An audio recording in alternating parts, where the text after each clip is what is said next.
dan contoh penggunaannya. Nah, nanti UTS kita akan mengerjakan statistik ya. Ini contohnya, nanti saya kasih contoh soalnya sama contoh jawabannya. Nanti di UTS hanya beda angka-angka saja. Kemungkinan saya ambil data-datanya dari data pasien COVID per provinsi atau per hari,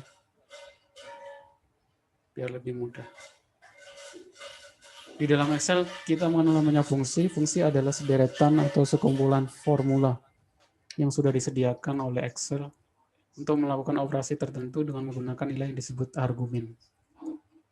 Argumen itu yang setelah, kalau kita biasanya menulis fungsi dalam Excel, sama dengan seumpamanya kayak kemarin if ya, minggu kemarin if.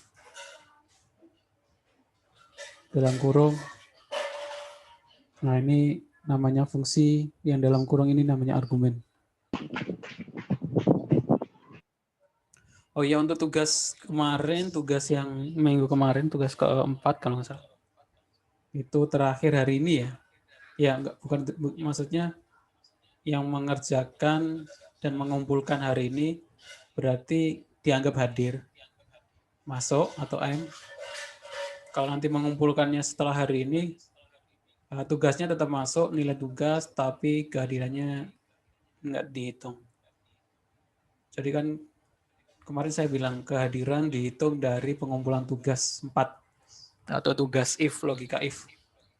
Penggunaan logika if dalam Excel. Jadi kalau mengumpulkan, dan waktunya seminggu ya, sampai Sabtu depan atau hari ini. Jadi ketika hari ini hari Sabtu, nanti malam, kalau ada yang mengumumkan setelah hari, ganti hari menjadi Jumat.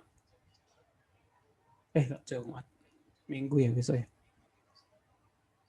Nanti tugasnya akan masuk ke nilai tugas, tapi kehadiran di pertemuan pertemuan ke-6 kemarin akan dianggap tidak hadir, tapi mengumpulkan tugas. Tapi kalau sudah mengumpulkan dan tepat waktu, maka akan dianggap hadir dan juga mendapatkan nilai tugas.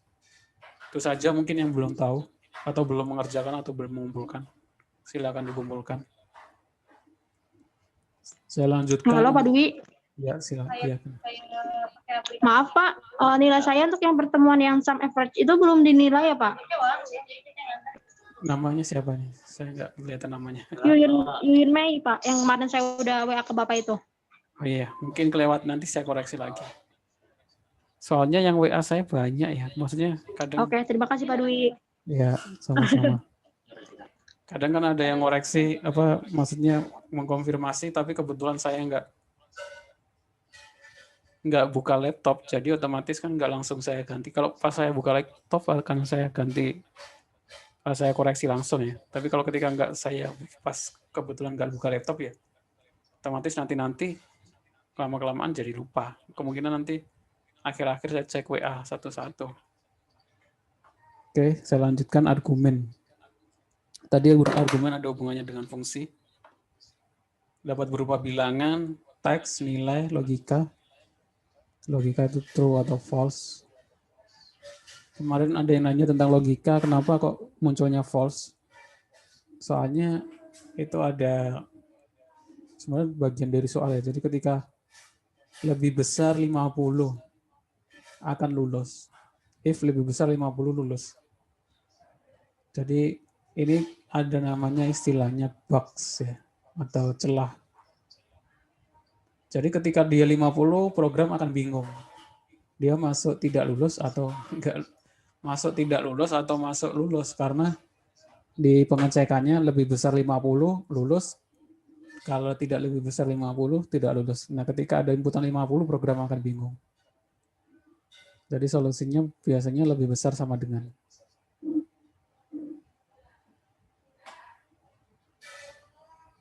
Kalau enggak lebih besar sama dengan ya lebih besar sama dengan sih. Kalau lebih kecil sama dengan nanti ada dua argumen. Ada dua if. Nah, jenis argumen yang kita berikan harus sesuai dengan ketentuan yang terdapat pada fungsi yang bersangkutan. Argumen dapat berupa nilai konstan, formula, dan fungsi lain.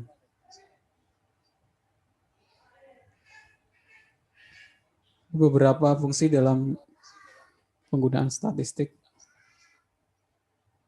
Yang pertama ini sudah kita pelajari di minggu kemarin, efrek rata-rata. Jadi kalian bisa perhatikan sendiri. Kemarin juga sudah ada tugas tentang efrek, yaitu mencari nilai rata-rata. Selanjutnya count, ini baru kita pelajari ya. Jadi menghitung jumlah sel atau parameter atau argumen yang berisi bilangan. Seumpama di sini ada sel A, di situ ada 6 baris, 6 kolom, ada 21, kera, tanda kutip 02, 12, strip sama min 6. Jika kita menggunakan fungsi count, dia akan menghitung jumlah sel yang berisi bilangan saja. Kalau di sini kita lihat hanya ada 12, ini bilangannya. 21, 12 sama min 6. Jadi dia akan menghasilkan 3. Count A1 sampai A6 akan 3. Jadi menghitung kolom yang berisi bilangan. Ini 02 pakai tanda kutip, jadi dia masuknya ke teks. Kalau pakai tanda kutip itu masuknya ke teks, bukan angka. Oke, jadi perbedaannya count sama sum itu ini. Kalau count itu menghitung yang berisi bilangan saja. Biasanya digunakan untuk menghitung data, jumlah data. Ada data banyak, itu jumlahnya yang isinya ada berapa sih?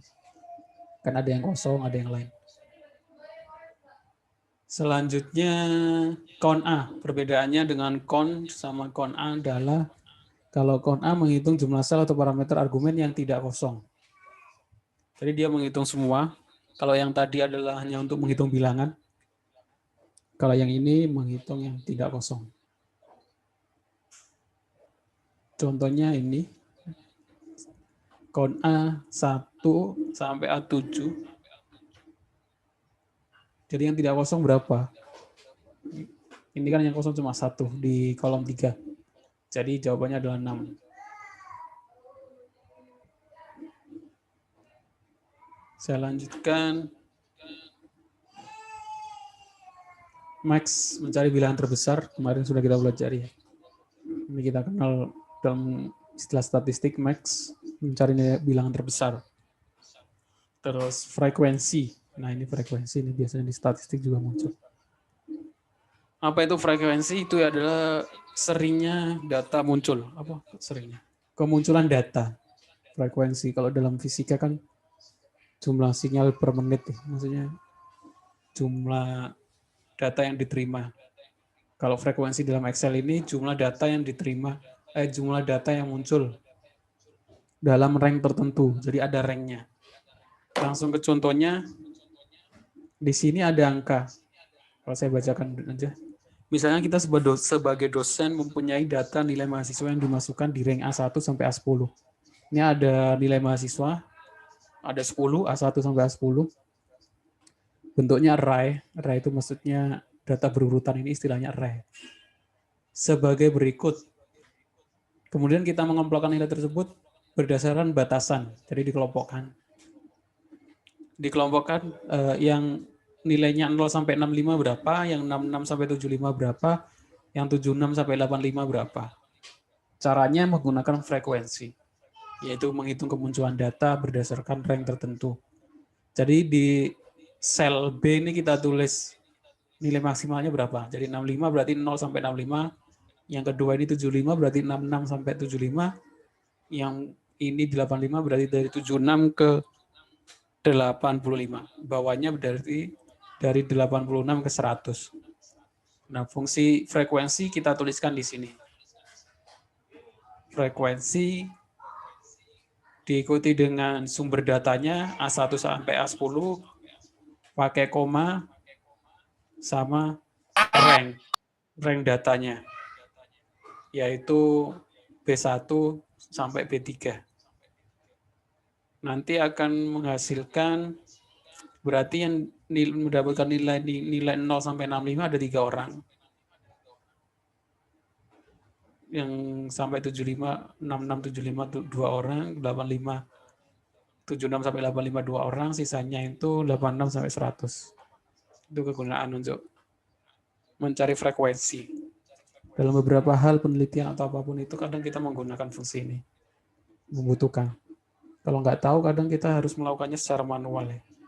Karena beberapa hal yang biasanya dapat kita lakukan dengan sekali klik atau sekali enter, terpaksa kita melakukannya manual karena nggak tahu, ketidaktahuan. Selanjutnya yang paling sering kita pelajari dalam statistik, dalam mata kuliah statistik ya, jurusan apapun, yaitu median.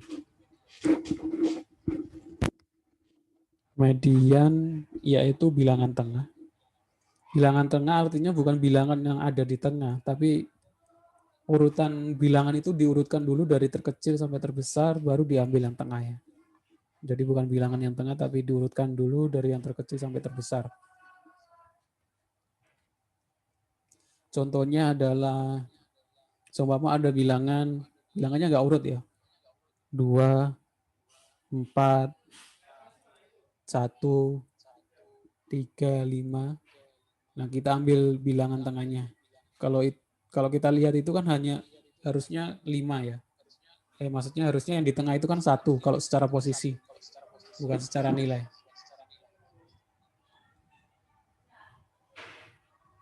Tapi sebenarnya untuk mencari median itu diurutkan dulu dari yang terkecil sampai terbesar, terus diambil tengahnya. Oke, saya lanjutkan. Min adalah mencari bilangan terkecil. Sudah kita pelajari kemarin, lawan kata dari max. Selanjutnya kita mengenal istilah namanya growth, yaitu menghitung nilai pertumbuhan atau peningkatan angka berdasarkan parameter. Contohnya di sini ada penjualan tempe. Di sini ada parameternya yaitu bulan. Di sini ada bulan. Di sel A itu bulan, ini bulan 11, bulan 12, 13, 14, 15, 16.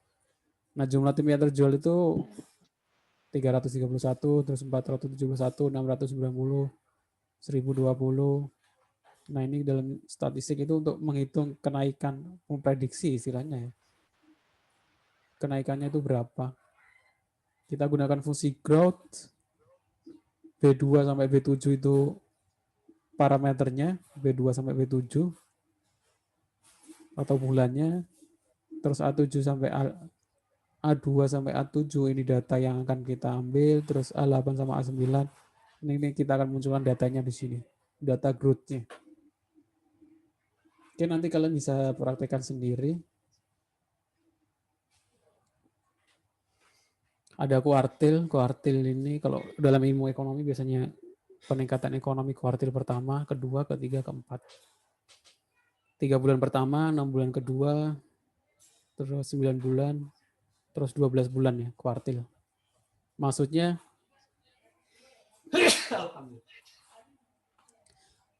adalah seumpama di sini ada data nilai kuartil, kita gunakan fungsi kuartil, data nilai nomor kuartil. Nomor kuartil itu kalau 0 itu sama dengan yang paling kecil, kalau 1 itu 25%-nya, kalau 2 50%-nya, kalau 3 75%-nya, kalau 4 yaitu sama dengan fungsi max yang terbesar. Contohnya di sini kuartil 1 2 3 4 5 20 terus koma 1. Berarti 1 ini adalah kuartil pertama atau 25%-nya.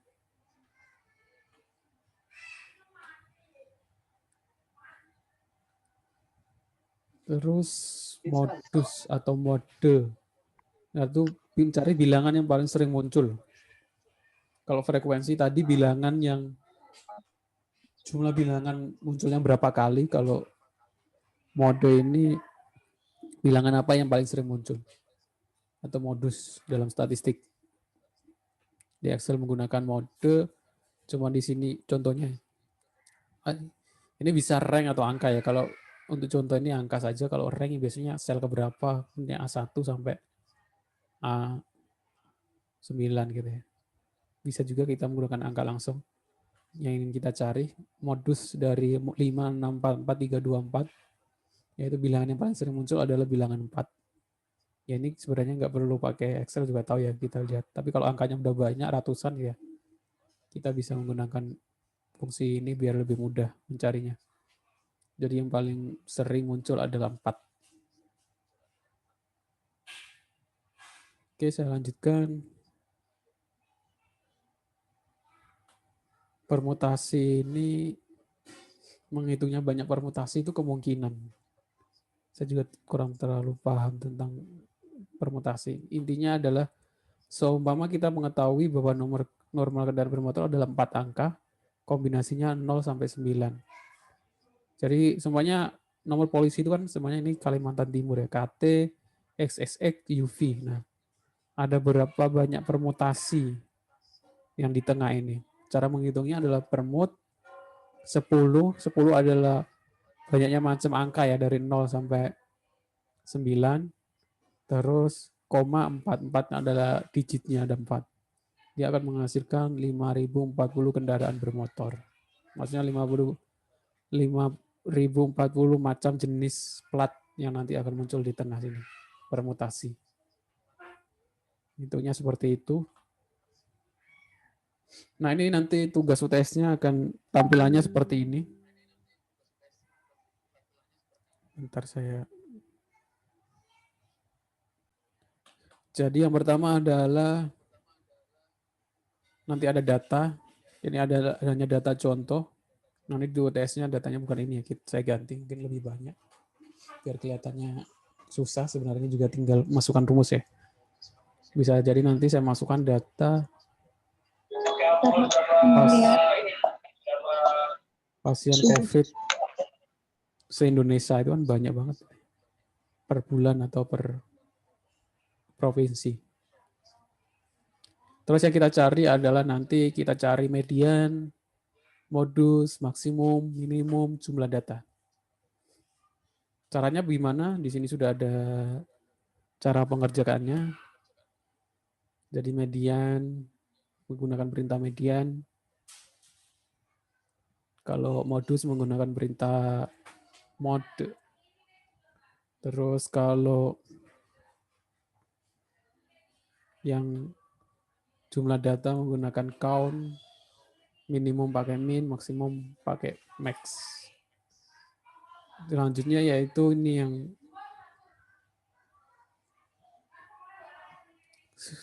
biasanya saya temui ya dalam beberapa rumus, tapi saya juga nggak tahu apa maksudnya. Tapi di sini kita bisa cari yaitu standar deviasi sampel, terus variansi populasi, standar deviasi populasi, dan variansi populasi, standar deviasi sampel, variasi sampel, dan standar deviasi populasi.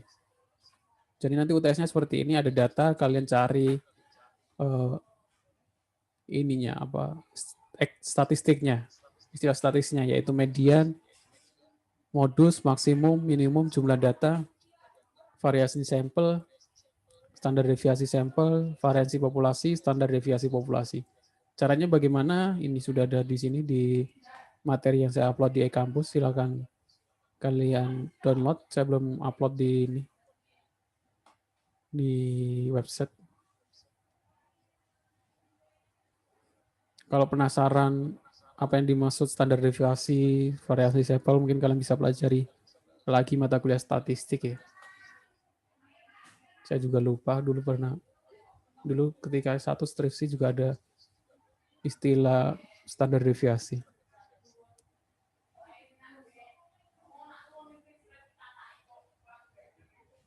Oke, itu saja untuk pertemuan hari ini. Jadi minggu depan kita mau tanya Pak. Ya silakan. Kalau untuk UTS itu batasnya berapa jam Pak ngajarinnya Pak?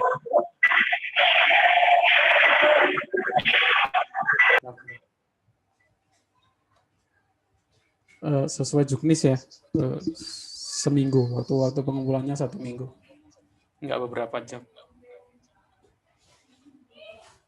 Itu saja. Yang lain mungkin ada ditanyakan.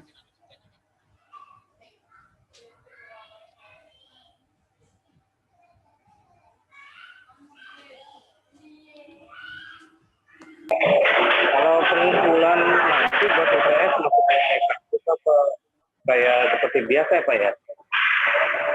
Ya, untuk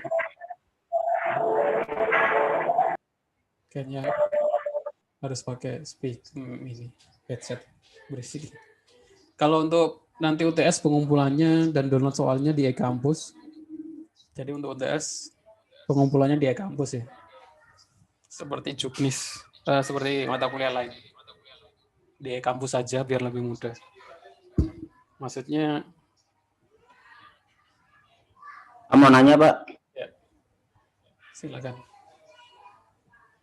Halo, Pak. Ya, silakan. Ya, itu untuk mencari standar deviasi dan lain-lainnya itu, Pak, berapa angka di belakang koma ya, Pak? Yang mau kita tampilkan. Oh gitu ya. Standarnya, kalau standarnya itu dua digit sih. Biar nggak terlalu panjang. 2 digit saja. Oke, terima kasih, Pak. Iya, Iya, sama-sama. betul. Oke, terima kasih. Yang lain mungkin ada ditanyakan? Wah, kayaknya mau hujan.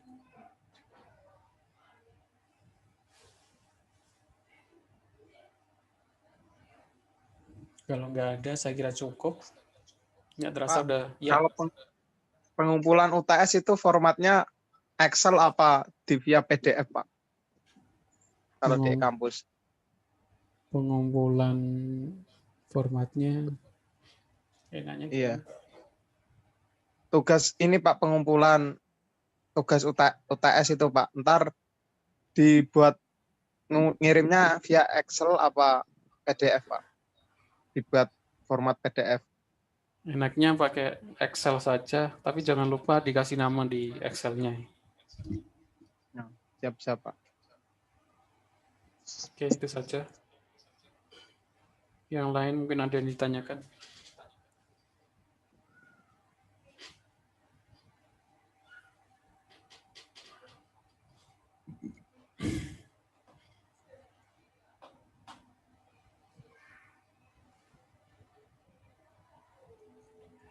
Itu masalah tugas atau yang lain? Kehadiran? Kalau enggak ya nanti konfirmasi lewat WA. Kalau enggak ada yang ditanyakan lagi mungkin bisa saya tutup sampai di sini ya. Terima kasih atas perhatiannya. Saya mohon maaf kalau ada kekurangan. Jadi kalau dalam pembelajaran mau ada masukan tentang bagaimana ngajarnya atau bagaimana biar lebih enak, bisa bilang saja ya, maksudnya bisa lewat WA atau yang lain. Jadi saya menerima masukan untuk pembelajarannya. Itu saja. Terima kasih atas kehadirannya pada hari ini. Jangan lupa untuk kehadiran hari ini dengan mengklik tombol online di e-kampus ya. Silakan klik ke bagi yang belum. Berarti pertemuan sekarang nggak ada tugas, Pak? Pertemuan sekarang nggak ada tugas. Alhamdulillah. Terima kasih, Pak. Ya, saya cukupkan. Assalamualaikum warahmatullahi wabarakatuh. Waalaikumsalam. Waalaikumsalam. Terima kasih, Pak. Terima kasih, Pak. Waalaikumsalam warahmatullahi wabarakatuh. Hah? Tadi lu mau.